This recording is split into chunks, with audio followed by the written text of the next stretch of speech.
হিমন্ত মামা আমাৰ ৰান্ধনি দৰমহাটো বঢ়াই দিয়ক ঐ মামা ঐ আমাৰ ৰান্ধনি পদটো ঐ মামা ঐ NGOক নিদিব ঐ মামা ঐ 2003 চনৰ পৰা মামা ঐ দুখেৰে ৰান্ধনি কৰিছিলোঁ ঐ মামা ঐ আমাৰ ৰান্ধনিহঁতলৈ বেয়া লগা নাই নেকি ঐ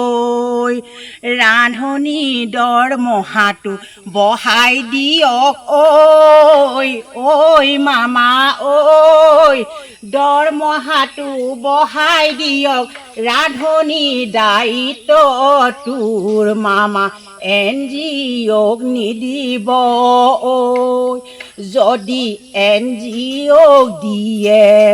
আমাৰ মনত কষ্ট লাগিব মামা ঐ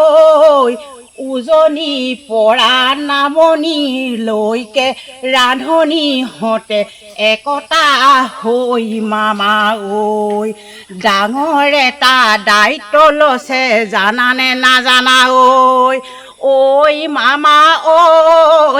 জুলাই মাহৰ 7 তাৰিখে ট্ৰেইন বন্ধ কৰিব গুৱাহাটীৰ পৰা আহাৰ ট্ৰেইন কেতিয়া বন্ধ কৰিব মামা গমেই নেপাব মামা কাতৰে অনুৰোধ কৰিছোঁ মামা ৰান্ধনি দৰমহাকেইটা বঢ়াই দিয়ক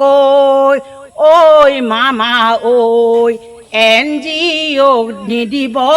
আমাৰ দায়িত্বটো মামা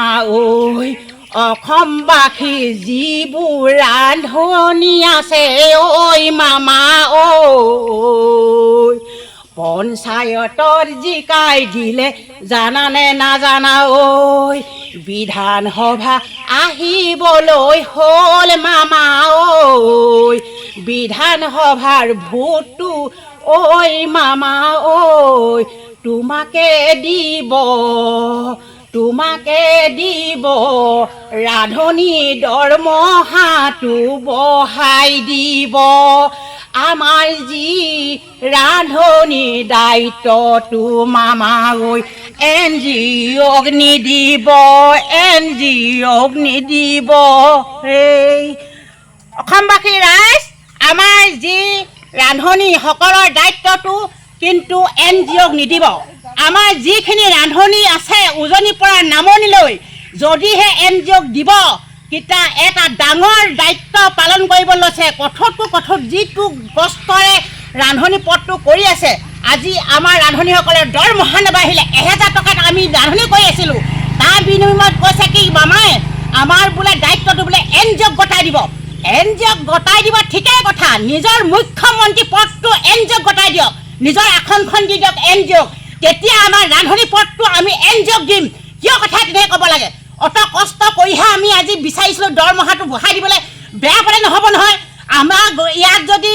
NGO আহি যদি স্কুলত উপস্থিত হয় আমি গাড়ী চাৰি ভাঙি দিম আমি নেমানো আমি NGO আমি ইমান ভয়াতু হৈ থকা নাই ৰান্ধনি হয় আমি কৈছোঁ না মৰিবলৈও ভয় নকৰোঁ আমাৰ গাত কিন্তু জয়মতী তেজ আছে আৰু কনকতা তেজ আছে কেতিয়াও ভয় নাখাওঁ আপোনালোকক কৈ দিলোঁ যদিহে এই পদটো যদি NGOক দি দিয়ে আমি সকলো ৰান্ধনিয়ে উজনিৰ পৰা যিসকল নামনিলে ৰান্ধনি আছে আমি 7 জুলাইত আমি ট্ৰেইন বন্ধ কৰিমেই কৈছোঁ কৰিমেই